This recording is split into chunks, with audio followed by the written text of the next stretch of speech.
Good morning, students. Welcome to DSS online classes. Today, we are going to start our new topic, concept of electronic configuration. But concept of electronic configuration को पढ़ने से पहले हम कुछ law हैं, कुछ principal हैं, इनको देखते हैं। जैसे कि हमारा जो फर्स्ट लॉ है वो है अफबाह प्रिंसिपल। ध्यान देना, आज के क्लास में आप इलेक्ट्रॉनिक कॉन्फ़िगरेशन के कंप्लीट कॉन्सेप्ट के बारे में जानकारी आपको हो जाएगी। यानी आज का क्लास अगर आप कायदे से देख लेते हैं तो इलेक्ट्रॉनिक कॉन्फ़िगरेशन बनाना आपके लिए बहुत ही आसान हो जाएगा। इसलिए आने वाले सिर्फ 10-15 मिनट कंसंट्रेट होकर देखिए, हमेशा के लिए आपका जो इलेक्ट्रॉनिक कॉन्फ़िगरेशन का कॉन्सेप्ट है वो क्लियर हो जाएगा। तो आइए स्टार्ट करते हैं हम अफबाह प्रिंसिपल। तो अफबाह प्रिंसिपल होता क्या है? तो पहली बात यह होती है कि ये अफबाह प्रिंसिपल, ध्यान देना, इसमें जो अफबाह है इसका मतलब क्या होता है। तो ध्यान देना बच्चों, जो अफबाह है ये एक जर्मन एक्सप्रेशन है, यानी जर्मन टर्म है, जिसका मतलब होता है बिल्डिंग अप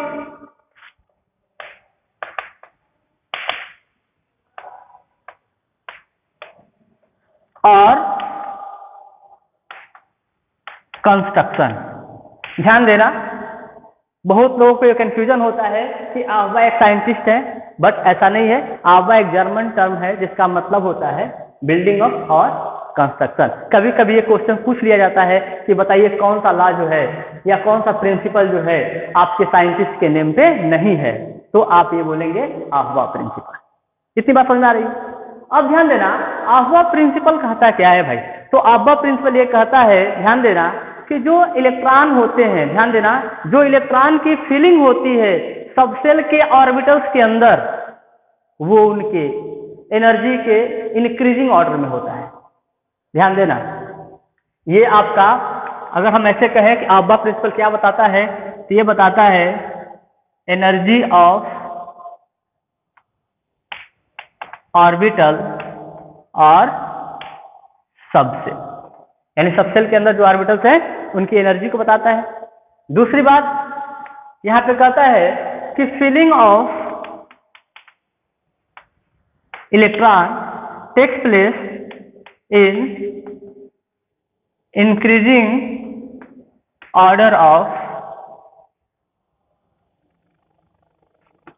देयर एनर्जी। ध्यान देना, उनके एनर्जी के इंक्रीजिंग ऑर्डर में इलेक्ट्रॉन की फीलिंग होती है, ठीक है ना। इलेक्ट्रॉन आपका सबसे पहले लोवेस्ट ऑर्बिटल के अंदर जाएगा, उसके बाद से उससे ज्यादा एनर्जी होगा उसके अंदर एंट्री करेगा। तो इस तरह से ध्यान देना, जो अफबाह थे इनका मतलब होता है, ध्यान देना, अफबाह टर्म का मतलब होता है बिल्डिंग अप या कंस्ट्रक्शन करना, ठीक है ना। यह एक जर्मन टर्म है, ये साइंटिस्ट नहीं है। दूसरी बात, ये एनर्जी बताता है किसी भी ऑर्बिटल का या उसके सबसेल, ध्यान देना, किसी भी सबसेल के ऑर्बिटल की एनर्जी को बताता है। वापस ये कहते हैं कि जो इलेक्ट्रॉन की फीलिंग होती है वे जो सबसेल के ऑर्बिटल्स होते हैं उनके एनर्जी के इंक्रीजिंग ऑर्डर में, ध्यान देना, इंक्रीजिंग ऑर्डर में आपका इलेक्ट्रॉन की फीलिंग होती है।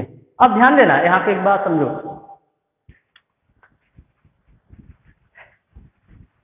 जो ऑर्बिटल की एनर्जी की यहाँ पे बात हो रही है कि उनके इंक्रीजिंग ऑर्डर में इलेक्ट्रॉन की फीलिंग होगी, तो आखिर में वो एनर्जी लेवल हम पता कैसे करते हैं? तो ध्यान देना, उसके लिए हम कंसीडर करते हैं N+L रूल। ध्यान देना, उसके लिए हमें पढ़ना होता है N+L रूल। अब एक बात समझिए, यहाँ पे N क्या है? तो हम बोलते हैं N जो हमारा है प्रिंसिपल क्वांटम नंबर, और L हमारा जो है वो है एजीमुथल क्वांटम नंबर, ठीक है ना।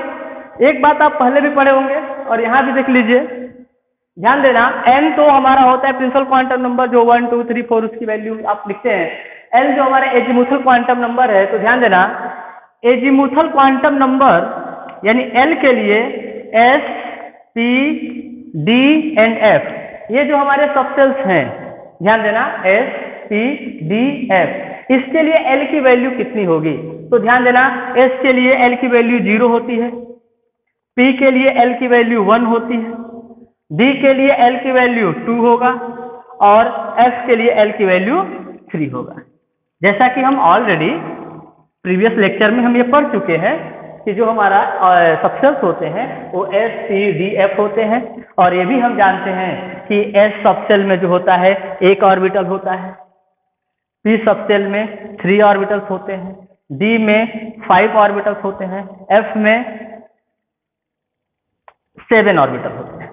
ठीक है ना। और एक चीज और हम वहां पे पढ़ चुके हैं कि एक सिंगल ऑर्बिटल के अंदर मैक्सिमम इलेक्ट्रॉन होल्डिंग कैपेसिटी जो होती है वो 2 होती है विथ अपोजिट स्पिन। यानी कि ध्यान देना, अगर इसमें एक ऑर्बिटल है तो इसमें मैक्सिमम आपका 2 इलेक्ट्रॉन। अब उसको आप हाफ एरो से लिखिए या फुल एरो से लिखिए, कोई प्रॉब्लम नहीं है। इसमें 3 ऑर्बिटल है तो एक में अगर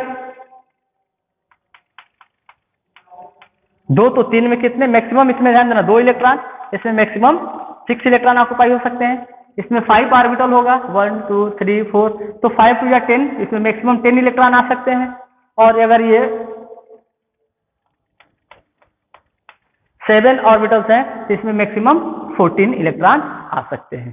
तो ध्यान देना, अब यहाँ पे हम क्या करेंगे कि जो हमारे सबसेल्स होते हैं, जैसे मान लो आप अभी देखेंगे कि जो हम अरेंज किए हुए हैं तो हम कुछ ऐसा करते हैं 1s 2s 2p 3s 3p 3d 4s 4p 4d और 4f, मतलब इस तरह से हम अरेंज करते हैं। तो ध्यान देना, इलेक्ट्रॉन पहले किसमें जाएगा ये डिपेंड करेगा n+l रूल पे। और n+l रूल कहता क्या है, अब ध्यान देना, n+l रूल कहता है कि जिस सबसेल की एनर्जी लोवेस्ट होगी, यानी जिसका n+l का वैल्यू लोवेस्ट होगा, इलेक्ट्रॉन पहले उसमें एंटर करेगा। तो आओ यहाँ पे चेक करते हैं n+l इसका।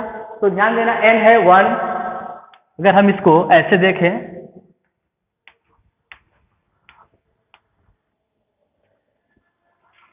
तो इसके लिए हो जाएगा n1, और l के लिए ध्यान देना s का जो वैल्यू होता है 0, यानी कि यहाँ पे हो गया 1। अब चलो सेकेंड, चलो n2, s के लिए l की वैल्यू 0, ये हो गया 2। यहाँ पे n2, और ध्यान देना p के लिए l की वैल्यू कितनी होती है 1, तो यहाँ पे हो जाएगा आपका 3। यहाँ पे आपका n हो गया 3, s के लिए l की वैल्यू 0, यानी 3 आ गया। यहाँ पे क्या है, n की वैल्यू 3, p की वैल्यू, ध्यान देना l का वैल्यू p के लिए हो जाएगा 1, यानी यहाँ पे हो गया 4। यहाँ पे नेक्स्ट ध्यान दीजिए 3, और d के लिए l की वैल्यू कितनी होती है 2, तो यहाँ पे हो गया 5। यहाँ पे कितना हो जाएगा 4 + 0, यानी 4। यहाँ पे कितना हो जाएगा 4 + 1 5, ठीक है ना। यहाँ पे क्या हो जाएगा 4 + 2 6, ठीक है ना। तो कहने का मतलब ये है कि सबसे पहले इलेक्ट्रॉन किस में जाएगा, तो आप कहेंगे सर 1s में जाएगा, फिर किस में जाएगा 2s में जाएगा। फिर देखो अब यहाँ पे 2p और 3s दोनों की एनर्जी सेम हो गई, और 3d और आपका 4p इन दोनों की एनर्जी आपकी सेम हो गई, 5 5 आ गया। अब ऐसे कंडीशन में हम क्या करेंगे, यहाँ भी अगर हम देखें 3p और 4s की एनर्जी क्या हो गई 4 4 हो गई है। तो ऐसे कंडीशन में हम करते क्या है, ध्यान देना, तब जो हमारा एनर्जी जो डिसाइड होता है वो ध्यान देना केवल n के वैल्यू पे डिपेंड करता है। देखो यहाँ पे हमने क्या बोला था कि n+l की वैल्यू जिसकी लोवेस्ट आएगी, यानी तुम यहाँ पे सिंपली एक वर्ड यहाँ पे लिख सकते हो कि जो एनर्जी ऑफ ऑर्बिटल होते हैं वो डायरेक्टली प्रोपोर्शनल होते हैं n+l। लेकिन अगर n+l की वैल्यू 2 के लिए या उससे अधिक के लिए अगर सेम आ रहा है तो उस कंडीशन में हम क्या करते हैं, n की वैल्यू को देखते हैं, और जिसका n का वैल्यू ज्यादा होगा उसकी एनर्जी भी ज्यादा होती है, ठीक है ना। यानी कि जिसकी n की वैल्यू लोवेस्ट होगी उसमें इलेक्ट्रॉन फिल करेंगे। तो अब बताओ अगर यहाँ भी 3 है यहाँ भी 3 है, तो ध्यान देना n की वैल्यू यहाँ पे कम है 2 है और यहाँ पे 3 है, तो यहाँ पे आ जाएगा 2p में इलेक्ट्रॉन जाएगा, फिर 3s में जाएगा। नेक्स्ट 3p 4 है और 4s भी 4 है, लेकिन यहाँ पे 3 है यहाँ पे 4 है n की वैल्यू, तो आपका आ जाएगा 3p। अब बात आता है 3p के बाद से इलेक्ट्रॉन 3d में जाएगा या 4s में जाएगा। तो अब देखो यहाँ पे 3D का जो n+l की वैल्यू है 5 है, 4s के लिए कितना है 4 है, तो यहाँ पे जाहिर सी बात है 4s में इलेक्ट्रॉन आएगा, उसके बाद से आपका 3D में इलेक्ट्रॉन जाएगा। फिर नेक्स्ट आपका आ जाएगा, यहाँ पे ध्यान देना 4p5 है तो यहाँ पे 4p में, और उसके बाद से नेक्स्ट आपका ऐसे हम करते रहेंगे, ठीक है ना।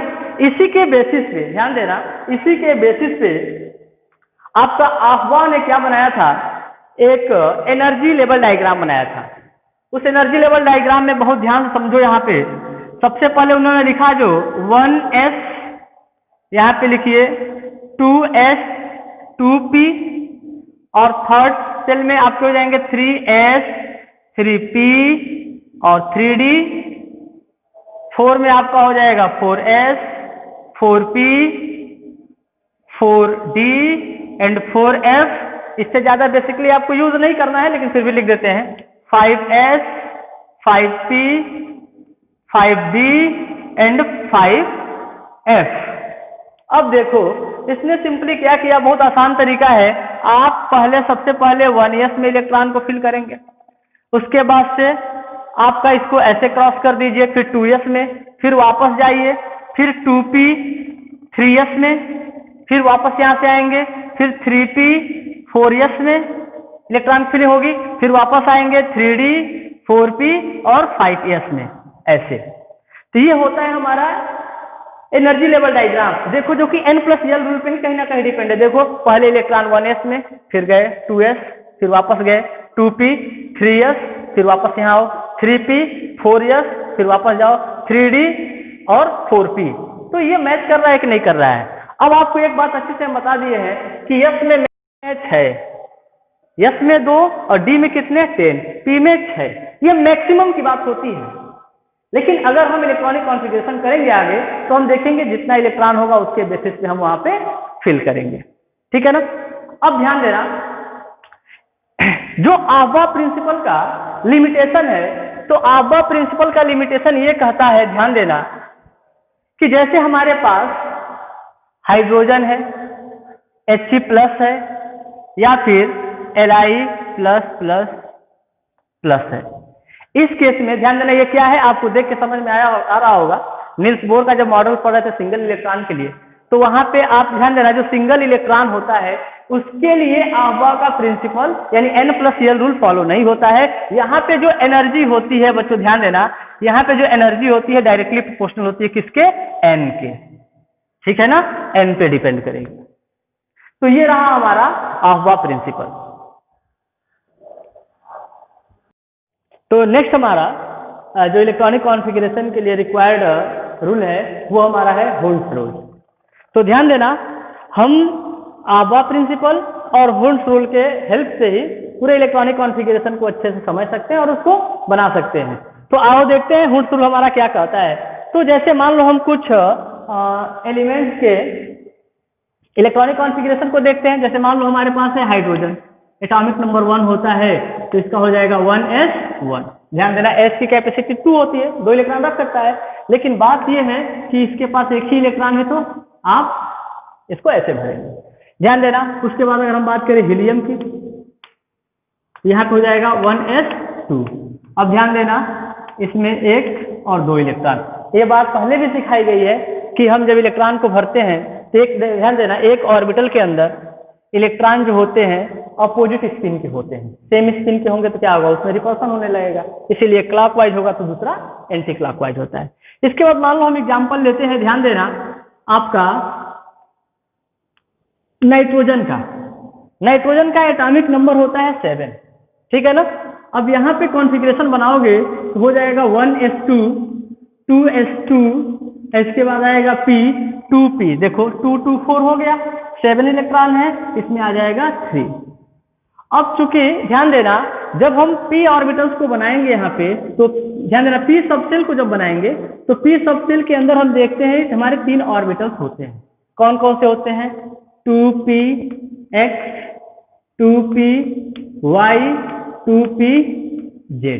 इसको आप लोग प्रीवियस लेक्चर में पढ़े थे कि एक्सिस कैसे होता है, तो उसका जो शेप पढ़े थे, शेप ऑफ ऑर्बिटल, उसमें पढ़े थे आप। तो अब ध्यान देना, अगर हम इलेक्ट्रॉन की फिलिंग की बात करें तो 2s2 यानी इसमें 2 इलेक्ट्रॉन है, ऐसे भरे। अब ध्यान देना, यहाँ पे जब हम भरते हैं, सुनो यहाँ यहीं पे आपका हुंस रूल काम करेगा। हुंस रूल कहता क्या है यहाँ पे समझो।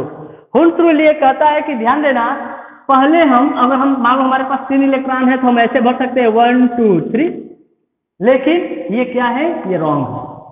ध्यान देना, हुंस रूल क्या कहता है, हुंस रूल कहता है कि ध्यान देना, ये जो डीजेनरेट ऑर्बिटल्स हैं, अब चूंकि ये 2 जो आपका 2p x 2py 2pz, इनकी तीनों ऑर्बिटल्स की एनर्जी क्या है, सेम है। और जिन ऑर्बिटल्स की एनर्जी सेम होती है उन्हें क्या बोलते हैं, डीजेनरेट ऑर्बिटल्स बोलते हैं। तो अब ध्यान देना, ये इलेक्ट्रॉन्स किसी में भी जा सकते हैं, लेकिन आपका हुंस ने ये बोला था कि ध्यान दो कि इलेक्ट्रॉन की जो फीलिंग होगी वो डीजेनरेट ऑर्बिटल्स में पहले एक एक यानी अनपेयर्ड की इलेक्ट्रॉनों की पहले फीलिंग होगी। जब सब में एक एक अनपेयर्ड इलेक्ट्रॉन हो जाएंगे, यानी जब मैक्सिमम अनपेयर्ड इलेक्ट्रॉन हो जाएंगे, तब उसकी पेयरिंग स्टार्ट होती है। और ध्यान देना, जब एक एक इलेक्ट्रॉनों की फीलिंग होती है तो उनका जो आप कह सकते हैं स्पिन जो होता है वो पैरेलल होता है, ठीक है ना। पहले कोई भी जो एलिमेंट होता है वो चाहता है कि हमारे ऑर्बिटल के अंदर क्या हो, अनपेयर्ड इलेक्ट्रॉन हो। जब सब में एक एक अनपेयर्ड इलेक्ट्रॉन हो जाएंगे तब उसकी पेयरिंग स्टार्ट होती है। यानी कि आप इसको ऐसे भरेंगे 2px1 2py1 2pz। मान लो इसके पहले हम कार्बन का एग्जांपल अगर ले लें तो कार्बन का होता है 6 1s2 2s2 2p2। अब यहाँ पे ध्यान दो, 6 है ना, सुनो 2 2 4 और 6। अब अगर हम इसका कॉन्फ़िगरेशन करें तो हम अगर भरना चाहें तो ऐसे भर सकते हैं, ठीक है ना। लेकिन हुंस रूल क्या कहता है कि नहीं, आप पहले ही पेयरिंग नहीं करेंगे, पहले maximum number of unpaired electron होंगे। जब सब में एक एक अनपेयर्ड इलेक्ट्रॉन होंगे पैरेलल स्पिन के, उसके बाद हम आप उसे क्या करेंगे, पेयरिंग करना स्टार्ट करेंगे। तो आप एक इसमें आएगा, एक इसमें आएगा। अब ध्यान देना, एक बात और है, ये कहा जाता है कि एक इलेक्ट्रॉन इसमें भरिए, एक इलेक्ट्रॉन इसमें भरिए, लेकिन ऐसा कोई जरूरी नहीं है। आप चाहें तो इस इलेक्ट्रॉन को उठा के यहाँ भी डाल सकते हैं। क्यों? क्योंकि डीजेनरेट ऑर्बिटल तो सबकी एनर्जी सेम है, लेकिन हम लिखने के लिए जब लिखते हैं तो यहाँ पे हम इसको भर देते हैं। अब ध्यान देना, एक बात और है, अगर हम ऑक्सीजन का केस लें तो ऑक्सीजन के केस में क्या होता है, 8 होता है। तो यहाँ पे ध्यान देना, हो जाएगा 1s2 2s2 2p, देखो 4 इसमें हो गया, 4 यहाँ आ जाएगा। अब यहाँ पे फर्दर अगर हम बात करें, 2 इलेक्ट्रॉन इसमें दिए हैं और यहाँ पे 3 ऑर्बिटल हैं, तो आप चाहे तो ऐसे भर सकते हैं। लेकिन हुंस रूल ये कहता है नहीं, आप पहले एक एक इलेक्ट्रॉन सब में भरेंगे, उसके बाद से आप उसकी पेयरिंग स्टार्ट करेंगे। इसी को कहते हैं, ध्यान देना, लॉ ऑफ मैक्सिमम मल्टीप्लिसिटी, ठीक है ना। लॉ ऑफ मैक्सिमम मल्टीप्लिसिटी ये कहता है कि ऑर्बिटल के अंदर, डीजेनरेट ऑर्बिटल के अंदर पहले एक इलेक्ट्रॉन पैरेलल स्पेस के भर जाते हैं, उसके बाद उसकी पेयरिंग स्टार्ट करते हैं। दूसरी बात ध्यान देना, हम जब इलेक्ट्रॉनिक कॉन्फ़िगरेशन बनाते हैं, जब इलेक्ट्रॉनिक कॉन्फ़िगरेशन बनाते बनाते हम जाते हैं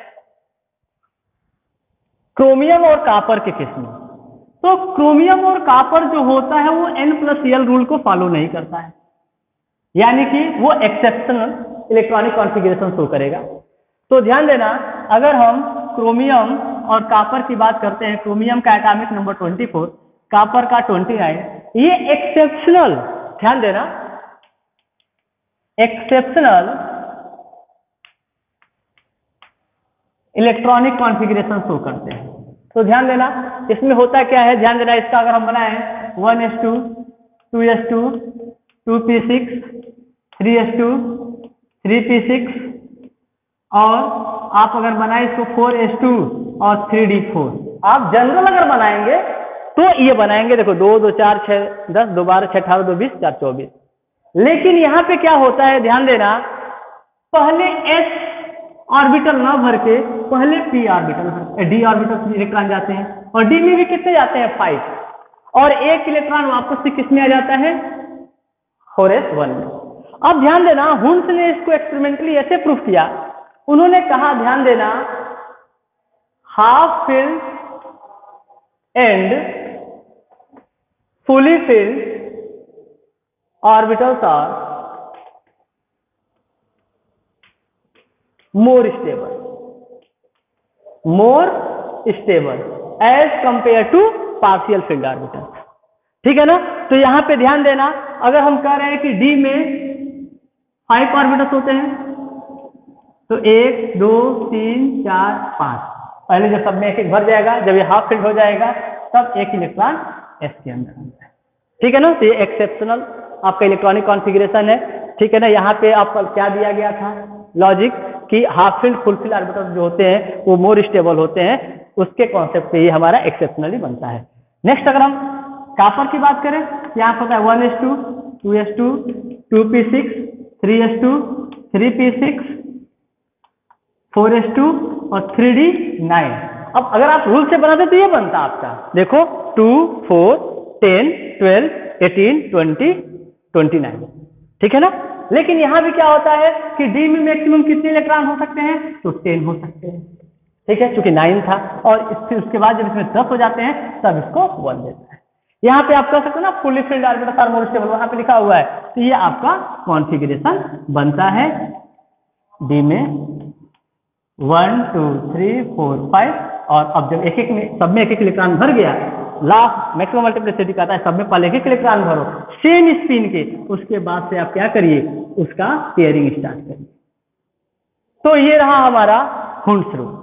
एक बात और समझो, जैसे हमारा ये ऑक्सीजन है ना, तो 1s2 2s2 2p4, तो ध्यान देना ये आपका होता है वैलेंस इलेक्ट्रॉन, और इनर सेल के जो इलेक्ट्रॉन होते हैं उसको हम क्या बोलते हैं, कोर इलेक्ट्रॉन।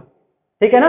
यहीं से कॉन्सेप्ट वैलेंस इलेक्ट्रॉन की आता है, यानी कि वैलेंस सेल में जो इलेक्ट्रॉन प्रेजेंट होते हैं उसको हम क्या बोलते हैं, वैलेंस इलेक्ट्रॉन। ठीक है ना।